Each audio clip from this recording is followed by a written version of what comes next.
on Rashad Mitchell's YouTube channel. Let's get into the a new book I'm gonna be reading from my library of books. Make sure you subscribe to the channel. Appreciate your support.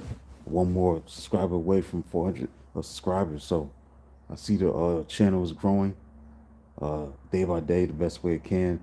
So I'm looking forward to this new week, new fresh week. Hopefully I have more subscribers this week than I did last week, new subscribers. But right now, it's all about the new week moving forward, and that's it. So let's get into this book, man. The 1986 New York Mets. This is the 40th anniversary of that Met team that won the championship. That was a great team, one of the greatest teams ever, and they was able to get the job done that year. They were a dominant team, a colorful team. You know, a team that was just flamboyant. You know, had a lot of cast of characters. You know, Gary Carter, that was Strawberry, Doc Gooden, Keith Fernandez, Sid Fernandez, Ray Knight, Kevin Mitchell, Lenny Dykstra, Wally Backman. That team was talented. Ron Darling, you know, that team was good. J.C. Orozco, Roger McDowell, very colorful team. You know, and 1986 was their year, man.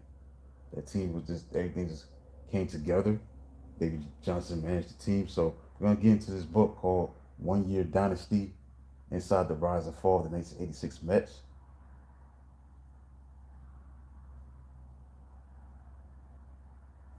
Let's get into the main title of the book. The name of the book is 1 Year Dynasty Inside the Rise and Fall of the 1986 Mets, baseball's impossible one and done champions. This is a team that could have won more than just the one championship that they won in '86. They fell short. So we're gonna break down what happened to the team, why they didn't have the same success that they had in '86. We're gonna start from the beginning. April 1962 to October 1985, the waiting. Only Gary Carter stood between the Mets and oblivion. 2 outs, last inning, last hope. At the end of a long season, the veteran catcher's battered knees were a constant source of pain, but he ignored the hurt, stared intently at the pitcher, and held his bat high like always. Staring back at Carter was a hard-throwing right-handed reliever who was having the best season of what would be a short career. Now, the pitch. Carter swings and it's a routine fly ball to the outfield. Caught. Game over, season over. The 1985 season came to an end. The night of October 3rd in St. Louis on right fielder Eddie Van Slyke's catch of Carter's high fly. The Mets had come to Busch Stadium 3 games behind the Cardinals with 6 games left on the schedule. New York needed a sweep to forge a tie atop the National League East. First place or nothing. No other option was available. The divisions were not yet realigned to place St. Louis out of the way in the National League Central. There was no wild card in 1985, no National League Central or postseason for the New York Mets. Gary Cohen watched the devastating climax unfold from the stands at Busch Stadium. 2 decades later, he would watch another devastating Mets defeat to the Cardinals from the Mets radio booth, both in 1985. He was a Columbia grad, turned minor league announcer whose season was over, but wanted to see the team he watched at age 11 win a world championship, keep his dream alive for a second title. So Cohen and a friend hopped a People Express flight, the first airline where attitude is as important as altitude, to see what unfolded in St. Louis. Cohen had been worried about wearing Wentz garb in the enemy territory, but he found plenty of Midwestern hospitality and submissiveness inside the red-clad confines of the stadium. People were incredibly friendly, didn't see the Mets as a threat at all. By the night of the third game, there was a little more edginess to it. Peter Golenbach felt its edge from his vantage point among the media. Writing a book that year with Mets manager Davey Johnson, he was banished from the Busch Stadium press box from clapping after Darryl Strawberry's monster home run off the digital scoreboard, clocking the 11th inning for the only run in the first game of the series. Cohen and Golenbach were among the few in St. Louis who were happy to see Dwight Gooden win for the 24th time in Game 2. Heading to the successive third game, Golenbach, the lawyer turned New York Times best-selling writer, was looking for a great ending for the David Johnson era for the next 85 season, and a chance for the book to succeed like his recent collaborations with Yankees Sparky Lau, Ron Guidry, Craig Nettles, and Billy Martin. The Mets had become the hot property in the Big Apple. The clapping came naturally, even as the glares from the Midwestern scribes told them they were a project of the old axiom of no cheering press spots, perhaps a little defensive of the hometown nine. Anyway, Gallenbach conceded. It wasn't the press box I was kicked out of. Well, the Mets had won the first two games and were going for the sweep. The Mavs still favored the Cardinals on that first Thursday night in October. 4 games left on the 1985 season in the schedule. 97 wins for the Mets, 98 for the Cardinals. If the Mets won, the standings would be even. If the Cardinals won, it would be all over. NBC's heavily promoted must-see TV Thursday night lineup of the Cosby Show by Family Ties, Cheers, and Night Court was just so much fluff for hardcore baseball fans in New York.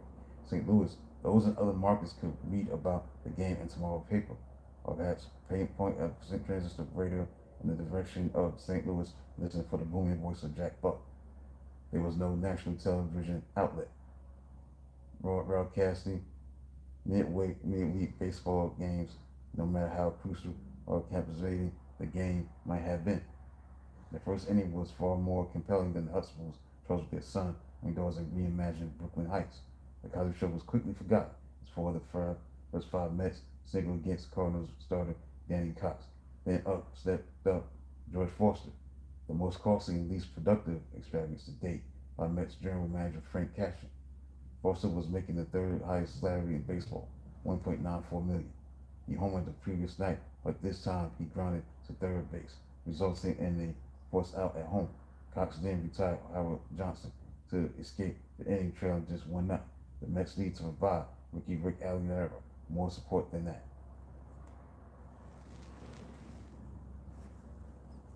Subscribe to the channel if you like the content so far. Between them, Dwight Gooden and Ron Darwin had 70 starts, 40 wins, 10 losses, and 20 complete games in 1985. But that pair had already started the first 2 games of the series. Still, second year of starter, Six Fernandez was pitching the following night back in New York. El Cid, a heavy-set southpaw who would begin the year on the disabled list, had pitched on short rest just twice all year, and the Mets lost both times. Ed Lynch, the veteran of the staff at age 29, hadn't been right since a scuffle with Marion Dunkel on the Dodgers a few weeks earlier and hadn't won in almost 2 months. Manager Davey Johnson was loath to start sidewinding righty Terry Leach against a team with so many left-handed bats, so Johnson had no real choice but to go with Aguilera, who gone 10-6 with a 3.09 ERA since making his major league debut in June. With 4 starting pitchers under age 24, Johnson obviously had plenty of confidence in his young staff. But this was the biggest game of the franchise had played in a dozen years, so to top it off, the rookie was facing a lineup capable of slapping the ball over the Busch Stadium official turf. That's just what they did. Ozzie Smith, Vince Coleman, and Willie McGee, via the 5 switch hitters, the St. Louis starting lineup drove in all 4 runs. Collected 13 hits for the Mets in the game, but never caught up. The St. Louis took the lead in the 4th inning. Keith Hernandez went door abusive howls from St. Louis fans, lambasted by the same local media that had hung on his every word as a team leader when he was a Cardinal, knocked in 2 of the 3 Mets runs. Hernandez had a 5-for-5 night, yet he was stranded on base each time, including the 9th inning when he represented the tying run. He stopped running somewhere between second and third when Van Slyke grab called fly ball. A winner, Cardinals announcer Jack Buck's voice echoed on radios throughout the stadium, across the country on the powerful KMOX signal from the Virginia to Nevada. The KMOX reached, plus the Cardinals winning more world championships than any National League team, made large swaths of the Midwest in Cardinal red than their ball club could beat New York's, while calling them pond scum. The term first hung on the Mets, a Midwestern turned late-night icon, David Letterman, made it all better. It didn't matter that New York outnumbered St. Louis 7 million to 400,000.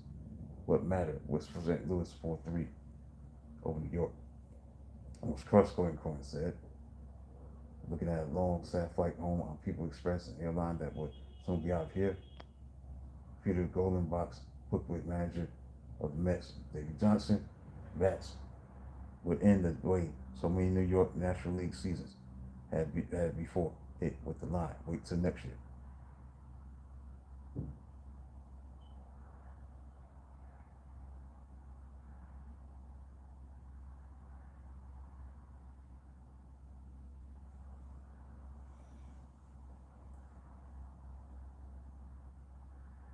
Officially became next year for the Mets on October 5th, 1985. Needs to sweep 3 games from third place Montreal at Shea Stadium and need the Cardinals to lose play twice at home against the Cubs.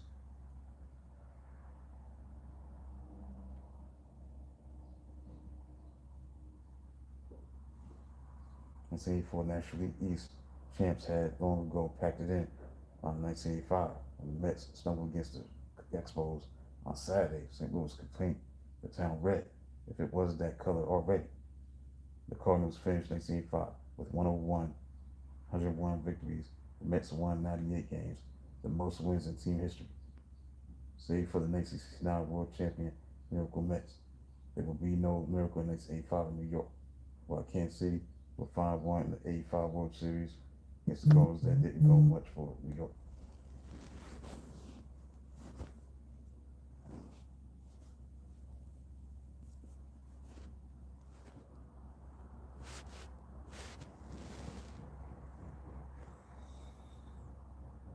Quarter century in the early expectation would fall lower. The original Mets didn't have to be good, they just had to be there.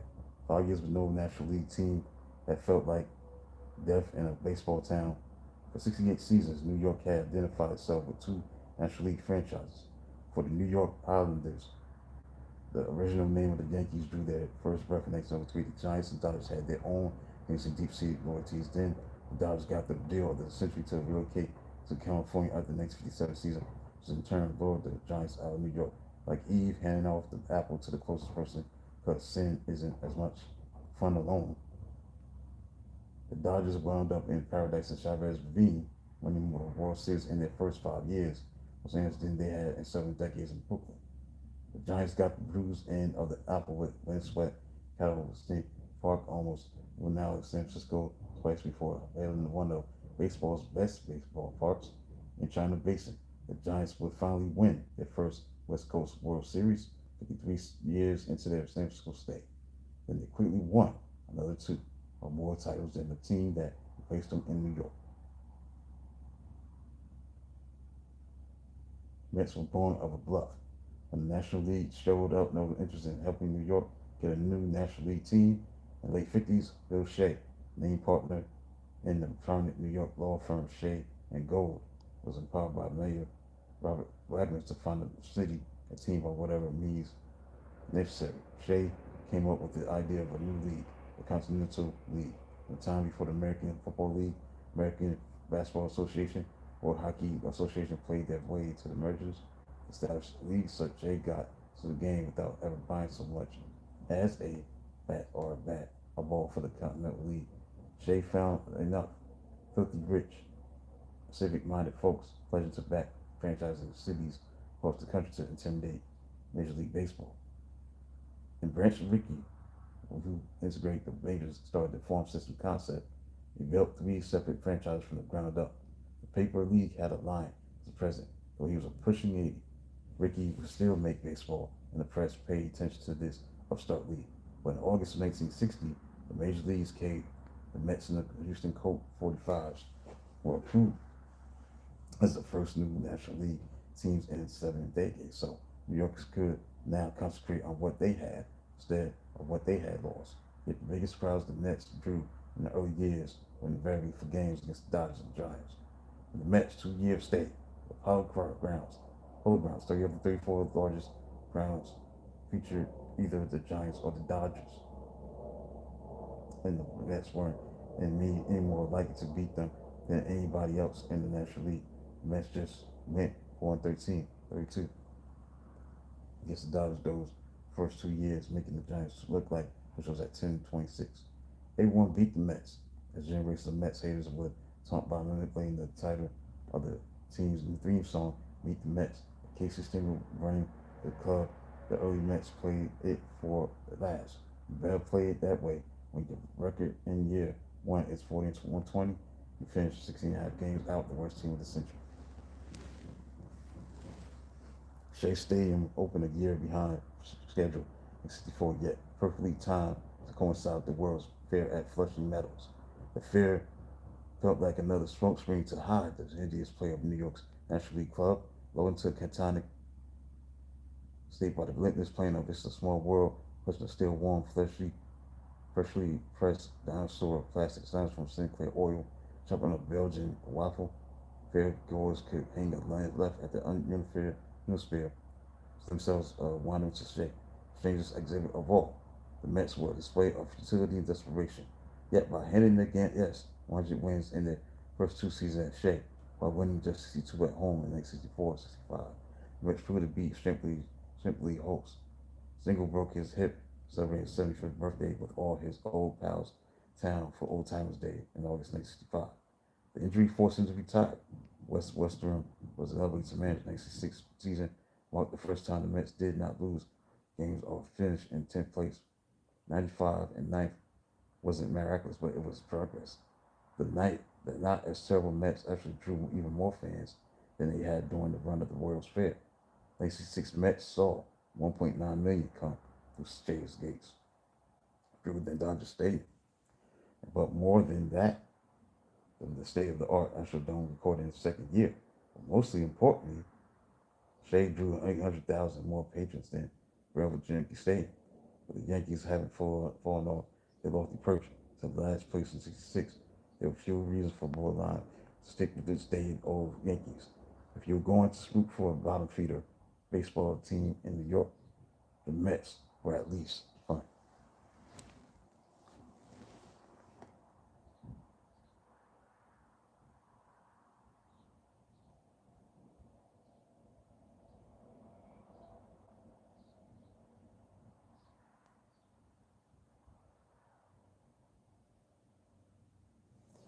But the modest games of 1966 were followed by a retreat to the basement in 67. Western was quick before he could complete fire. The team's obsession with the Mets, means New York's predecessors, and left the Mets with a lot of old batters. The name field, but no aptitude. That I got for old Dodgers and Giants served the Nets extremely well when it came to the next manager, Gil Hodges. Brooklyn icon who still lived in the borough during the all season when Gil Hodges lanes on Ralph Avenue next 61. Hodges had returned to New York to the draft and had hit the Mets' first home run in 62 before injuries could end his playing career. The Mets traded him to the Washington Senators to manage an expansion team barely better than themselves.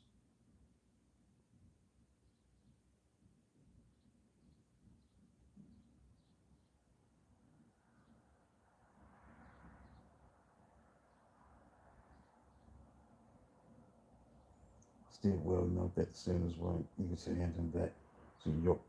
That infuriated him Donald Grant. Every story has to have a villain. In the first 2 decades of baseball, that villain was the team's own chairman of the board. Grant served Joan Payson, matron of both the Whitney family and the Mets, as a woman whose vast interests and gifts took her all over the world. Someone was needed to handle the team's finances that fell to Grant, her stockbroker. By a native Canadian and the son of Hockey Hall of Famer Mike Grant, Don Grant used his token stock in the baseball fans both an introduction takes to Payson to indulge in her whim to become part owner. She came to own 10% of the Giants and was the lone disaster in the vote to abandon Manhattan for San Francisco. She was a natural choice, helped front the Mets in their Continental League phase.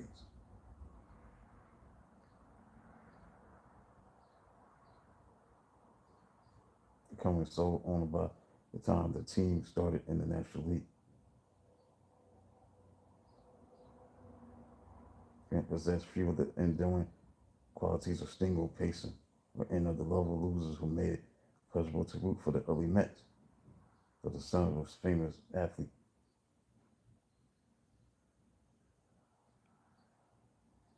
recruited him, sold by the Montreal Canadiens, turned him down. Don Grant, stockbroker Nor stick handler considered athletes below his station. He treated players like a redeemable property, which before free agency they more or less were. Managers were a different matter.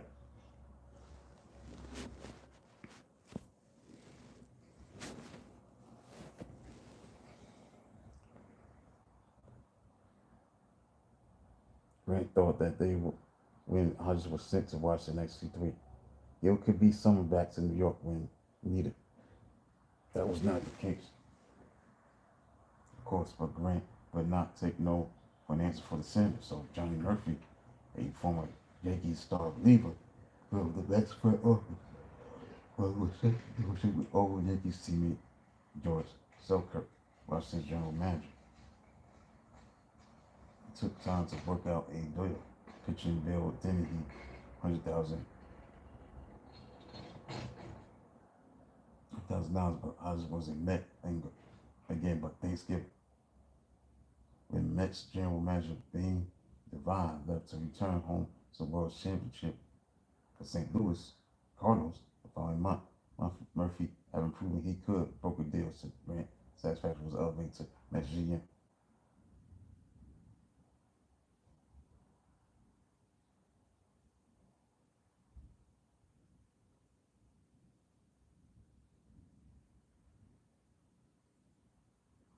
Now the Mets have Bruce Jones, young talent, young players, and manager willing to work them in and out of the lineup through teams at multiple positions. Hodges and Blue Walker are friends since their days in Brooklyn. One of three coaches brought from the Senators, put together innovative five-man rotation to nurture the team's burgeoning stable of talented pitching. Like C8 Mets weren't much to look at. They had one of baseball's top pitching staffs. That man actually died. Tom Seaver, Jerry Kuzman, Nolan Ryan, Sub McGraw, Gary Gentry, and Jim McAndrew, all of them under 26, helped the Mets with 37 of their last 48 games to take their first National League East title.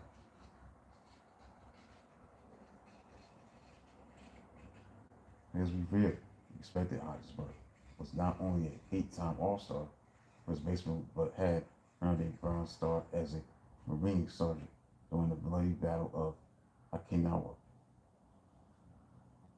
during World War II. His meal did not suit everybody.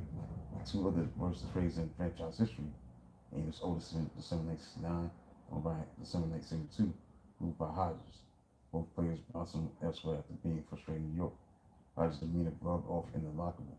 When the Mets reached 400 for the first time in club history on May 21st, 1969, the Myers had covered the team from day one, but they scattered and looked for reactions to match theirs.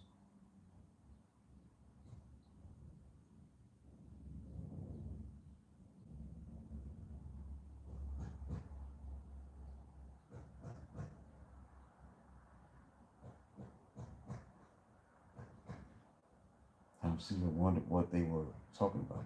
What's 500? Was Seaver's response after throwing a shutout in Atlanta? Let's reach first place. That'll mean something. We're looking for beyond 500.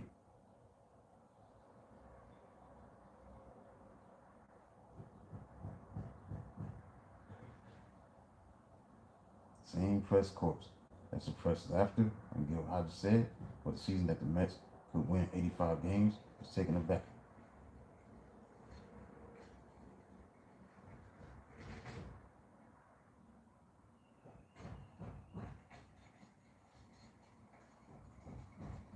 Rash, young team that didn't seem to know its place as baseball's laughing stock. This place was months away, but the Mets made statements about 1969 that showed they were serious. A team record 11-game win streak before school was out. Brash young Seaver retired the first 25 Cubs on July 9th, settling for a one-hitter in what is still probably the best pitch game franchise history.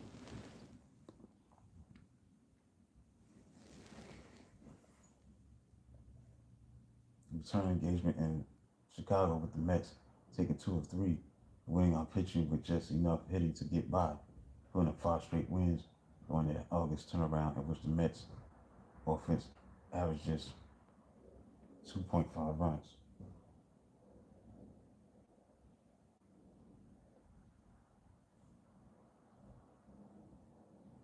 per game. Then came September's Miracle Mania. Hooks of function wrapped around a piece of skill, a black cat appearing in front of the superstitious Cubs dugout as the Mets prepared to take over first. 21 nothing shutouts in a doubleheader sweep with the pitcher driving in the long run in each game. Cardinal Steve Carlton striking out a record 19 Mets, only lose on 2 home runs by strikeout prone Ron Swoboda. The Mets went from 10 games out in the middle of August to 8 games up at the end of September. The first National League Championship Series saw the Mets staff implode. The Mets pitched to a 5.00 ERA. The Rays allowed almost 2 runs ERA per game, but plus 2 unearned runs per game. New York swept Atlanta. The World Series was still a mismatch. Baltimore Orioles won 109 games on the lowest ERA in baseball, scored 147 more runs than the Mets. New York recorded 100 wins while scoring just 632 times fewer runs than the Seattle Pilots. The last place expansion club Jim Bolton pilloried in his landmark football 4. The World Series began as most predicted. Tom Seaver 25-7 on the year plus a victory in the NLCS. Open allowed a home run to the first Oriole he faced, lost to Mike Sella. The Orioles planted 4 runs in a victory and scored just 5 more runs in the entire series. The Recruiter took a no-hitter into the 7th inning of Game 2. Ron Taylor got the last out 2-1 win. The Mets won 8-3 by the one-side score of 5-0 as Noah Ryan saved it for Gary Gentry, but the game was really saved by center fielder ages 2 took the catches to the next gravity flying grab was by Ron Swoboda. Game 4 when Tom Seaver went 10 innings and the Mets won a throw that ricocheted off base run J.C. Martin's wrist.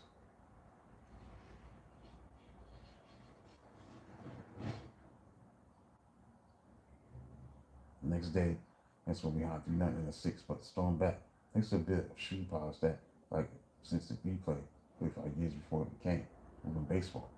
The umpire initially ruled the pitch a ball, but just threw it out of the dugout with a baseball with shoe polish on it.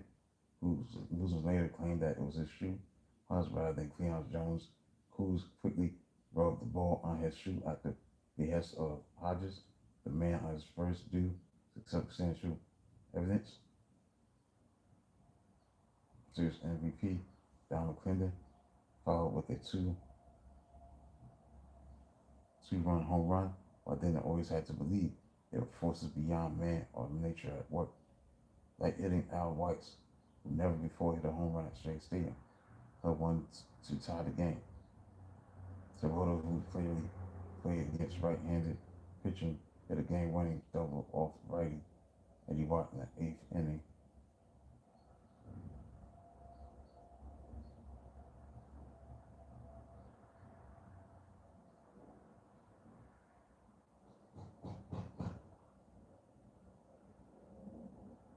One out Kuzma threw a pitch, nothing on it that Dave Johnson sky to Cleon Jones, Mets world champions. So there's that.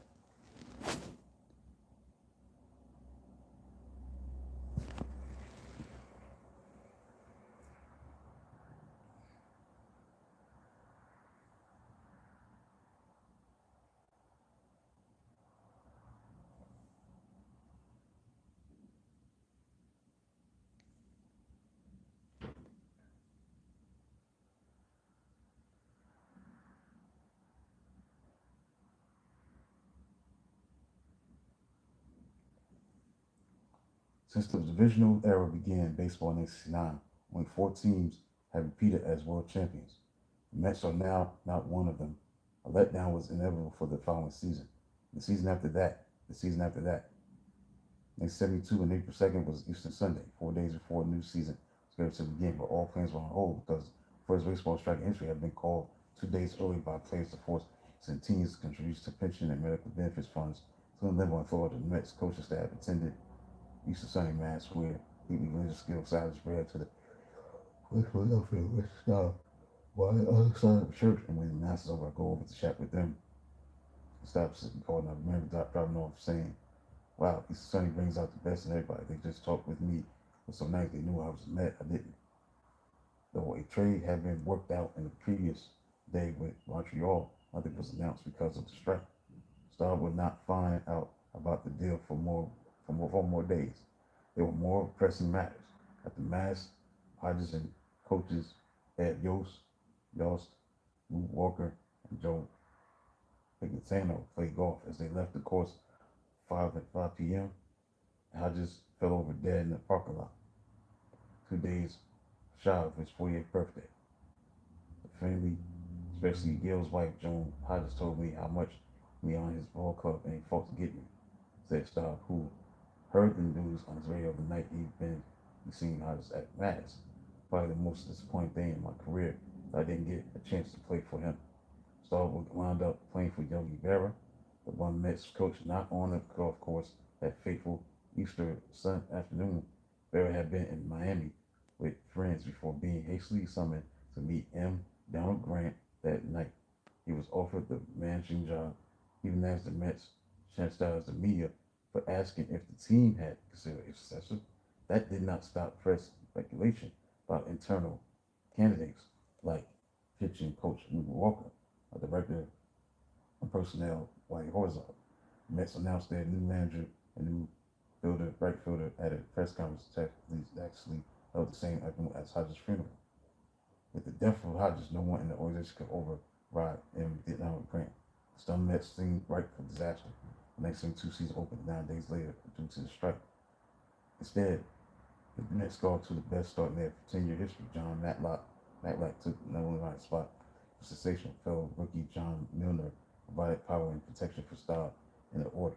And the feel-good story of the year arrived on Mother's Day in the form of Willie Mays, the long-lost son of New York, a giant bauble that Joan Payson had wanted back in the city since before the Nets played the inaugural season in 1962. Now he's back, age 41, shaking the outfield, slow on the fastball, but still able to knock one over the wall for the deciding run in his first game.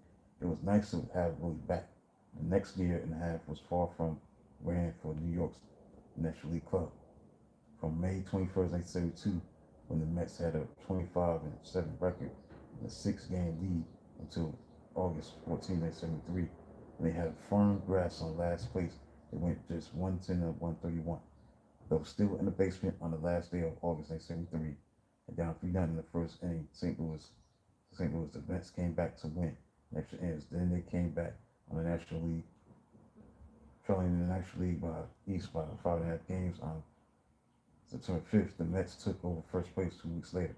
A ball soon league destined for the bullpen struck top of the wall, turned to a 7-6-2 out that still has a comeback as staggering as 1969, as if not as memorable or as complete. 10 of the 73 Mets were veterans of 69, including Tubman McGraw, whose mantra you gotta believe was backed up by his tough, truly inspired work in the bullpen. To blow 7 of his first 18 save chances, he was almost perfect over his first 19 appearances. Wait for managed to hit just 157 while posting an ERA 0.88 over his final 41 innings. Most importantly, the Mets went 17-2 in his games, with Tom Seaver pitching his way to his second Cy Young Award. John Matlack from a fractured skull to go 7-2 down the stretch. George Stone winning 12 of his 13 decisions. Jerry Kuzman setting a club for consecutive shutout innings that stood for 4 decades. The Mets clinched and likely subdivision. That was a makeup game the day after the 73 season was supposed to have ended.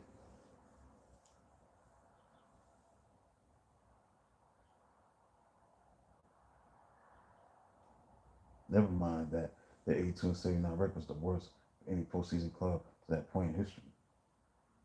The champagne was opened again 9 days later. The Mets shocked the Reds in the National League Championship Series. The Mets lost the battle, but they won the war. And then they ran like blank as the fans tore apart every inch of the state stadium. Mets held their own against the Oakland A's, who would win 3 straight World Series. The Mets took a 3-2 lead, but Yogi Berra decided to receiver whose right shoulder sent on short rest in Game 6 against Catfish Hunter. Still a much limited move.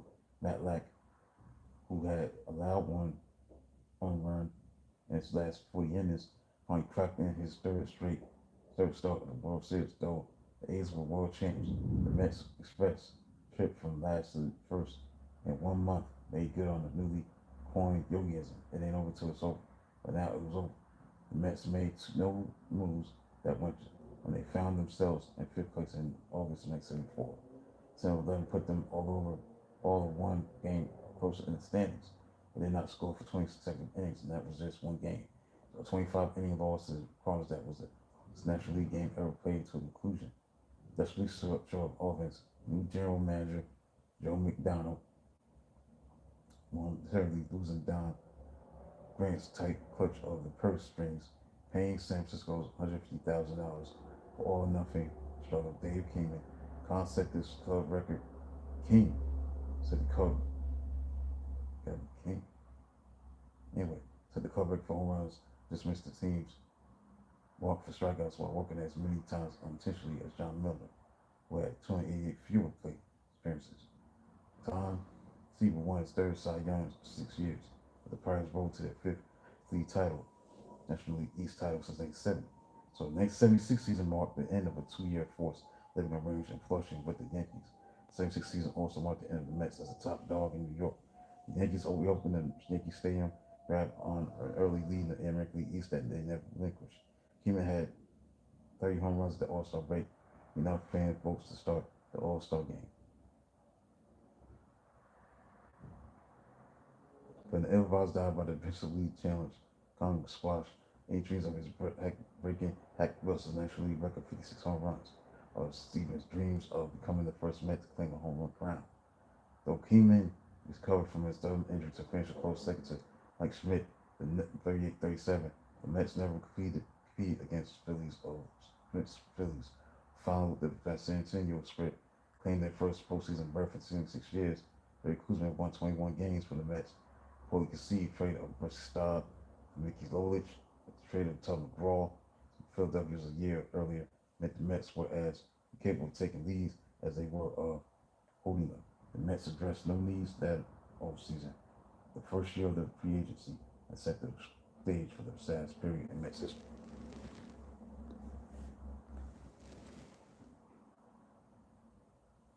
The death of matriarch Joan Payson in 1975 gave M. Donald Grant yet more unchecked power.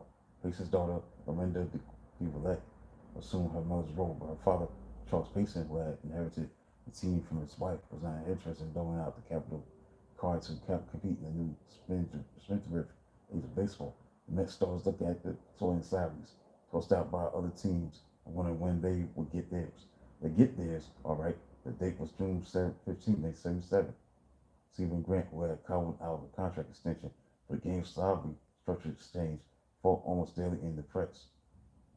The New York Daily News was their form. Beat man Jack Lang worked the Stephen ankle. Columnist Dick Young was friendly and management's vote with Grant. The boiling point came the day of the trade deadline. Young insulted Seaver, his family, and his friend Noah Ryan by writing that next to Seaver or Ruth Ryan because of the difference in their husbands' contracts. Seaver had gone around Grant and no scarcely a new distinction with the Red called the whole thing off, demanded the trade after reading Young's column. GM Joe McDonald sent the 3-time Cy Young Award winner, the 2-time defending champion World Champion Cincinnati for 4 players, 3 of them whom could never crack the Big Red Machine's lineup. That same dispiriting even Keenan, who announced become a free agent after the season, was shipped to San Diego for some of his playing days were on borrowed time.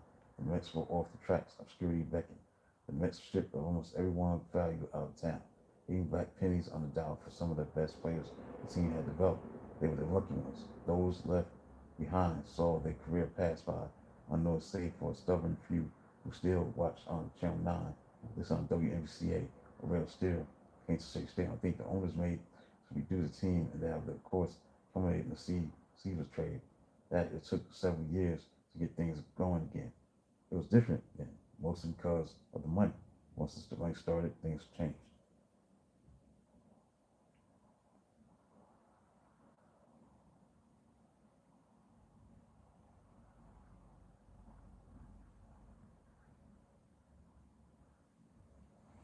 Attendance dropped 400,000. Attendance dropped 400,000 below the previous season. 1978, the Mets were lucky to reach 1 million. The number hit each of the first 15 years of Shea. 1979 gate was a franchise record low for full season 788,905 in the 1960s. When memories of abandonment by the Dodgers and Giants remain fresh, the Mets were better than nothing. By the late 1970s, the Mets were nothing. By the Nador came during the final homestand of 1979, and the Mets lost four doubleheaders in 5 days before 22,671. That's not an average, but rather the total take for the four twin bills. The Mets won their side 6 games on the road to keep the odometer from turnover and 100 losses. Manager Joe Torre's 63-99 club possessed the worst club in the National League. By the time the Mets played again, they had a new owner. As bad as the 1969 Mets were still so high, sharing the record for the highest price of the baseball team. The $21.1 million was paid by Doubleday Publishing, led by Nelson Doubleday, his eager team president, 40-year-old real estate developer named Fred Wilpon. The Mets hired former Orioles general manager Frank Cashin to run the club, or more aptly, to totally build it. The slogan was "The Magic is Back" was played on the outside of Shea Stadium, which had been stripped of its signature blue certificate panels as the new owner's first order of business. What was originally needed was to scrape the wreck off the field. Whatever Magic Shea Stadium they held on April 10, 1980 was soon by just 12,219. Pitiful number, but still the largest opening day crowd in 3 years. The crowd didn't get much bigger through the first 2 months as the Mets played their familiar brand of listless, punchless baseball. Shortly after Memorial Day, however, the Mets picked up the pace. As Steve Henderson home run to complete a comeback from a 6-9 deficit was the highest point for a lost generation of Mets fans. The team's brief summer fling of contention drifted back to reality. The 29-55 second half, the Mets lost 95 games for the fourth year running. The Magic wasn't back; it was only a marketing campaign. The playoff contention in 1981 wasn't magic; it was a mirage created by wiping out a third of the season for the devastating strike. When the powers that be decided to start a new season in mid-August, the Mets made a run at the second half crown at a 24-28 mark, but put the Mets within a game of the first place in the division. No one seemed to want with 2 weeks to go. But a 5-game losing streak ended the illusion. The day after the Montreal Expos clinched the National League East, second half title at Shea, the scoreboard promptly proclaimed during the season finale that Torre and his staff had been terminated, despite that second half surge. The first half had been so bad that the club's 41-62 overall record translated to 98 lost under non-strike circumstances. 701,110 attendance prorated for a full season was about 1 million, not good enough. Nor was Torres replacement George Bamberger, the longtime pitching coach for the Orioles, and contract cash ran the team. Bamberger also managed the Milwaukee Brewers, engineering a turnaround of that franchise in the late 70s. The thing was that the Brewers had emerging talent, including future Hall of Fame infielders like Robert Yount, Paul Mauser. The Mets had little minor league talent. Close to fruition, Cash's first attempt at buying the name failed miserably. Former MVP George Foster was on the downside of his career. Dave Kimming, prior to 1981, became the first Met to lead the league in home runs with 37, but he tied the club record for strikeouts, 156, batted just 204. As a team, the Mets tied for last in the National League with 247 average. Struck out more times than anyone in baseball. They had the most promising athlete on the team. Mookie Wilson bunt until he got 2 strikes. Then Mookie was shipped to Alabama to spin the winner. Was learning to sight the ball, the running one motion like fast pitch softball. It was all pure junk, he wrote in his autobiography. The pitching, which Bamberger was supposed to fix, got worse.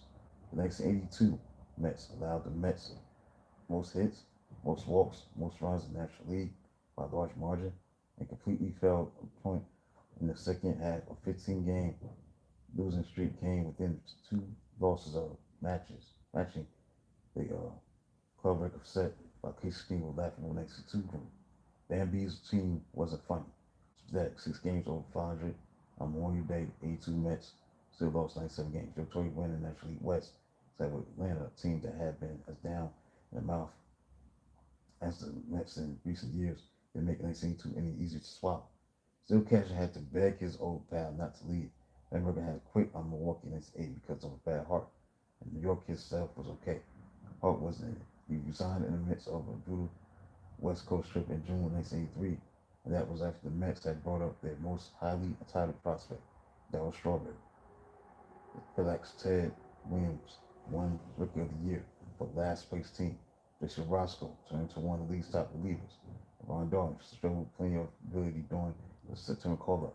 But the moment that shook fans awake was the June 15th trade deadline heist of Keith Hernandez from St. Louis for trouble reliever Neil Allen and questionable prospect Rick Homby, Hombe, a perennial gold glove first baseman, the next 79 National League MVP, a former batting champion, and a hero in the previous year's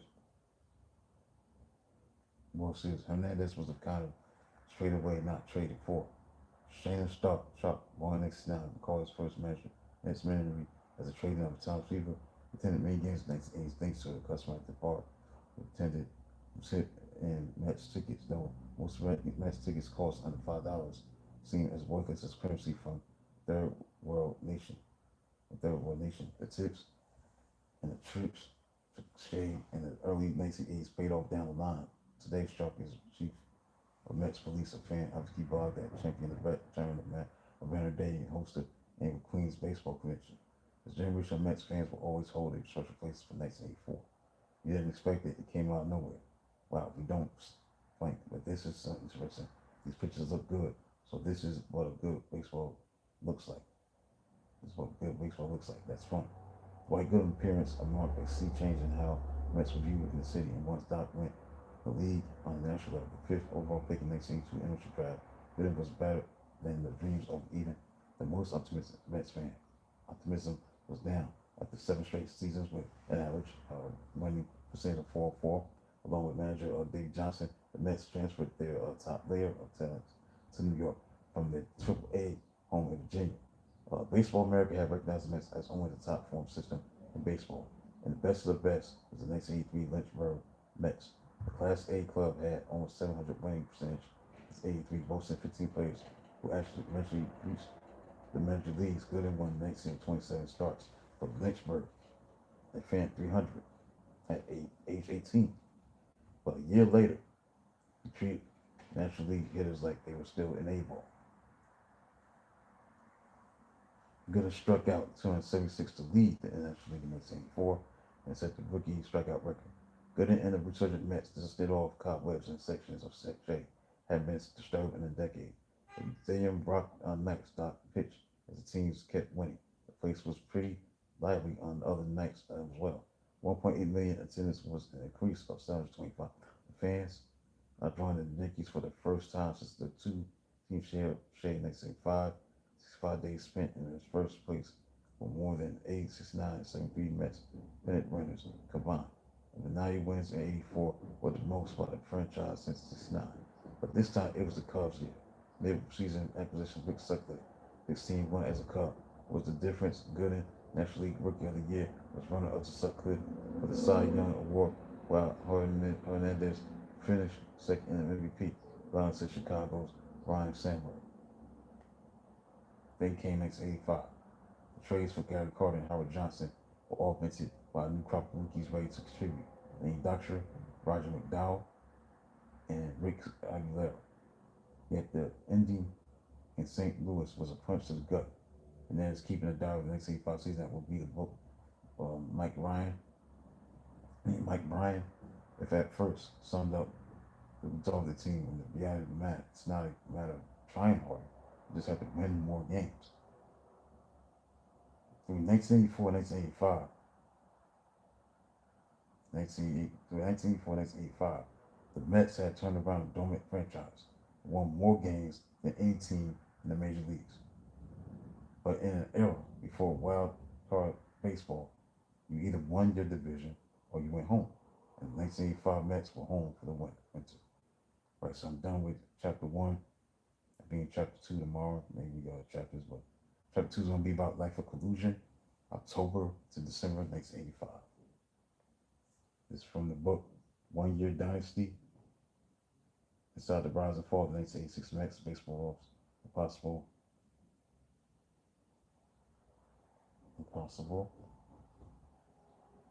One and done champions. So hopefully you like hit the like button, subscribe to the channel. I'll be back at 12:30, 12:15. I think 12:15 for Bible study time. It's gonna be during the 12 o'clock hour. Do my Bible study lesson. I've got 2 more other live streams I'm gonna be doing. 1986 NBA draft, why it was a star-crossed cursed draft because it wasn't as successful as it should have been for various reasons. Then tonight at 9 o'clock we'll do John Hanna interview that I did on the Rashad Mitchell show when I was a radio host a few years back. I interviewed him. He's a Pro Football Hall of Famer, John Hanna, one of the great offensive linemen ever to play in the National Football League. We play that interview tonight at 9 o'clock. So got 3 more live streams to do. Like, subscribe to the channel. Until then, talk to you soon during the 12 o'clock hour for Bible study lesson.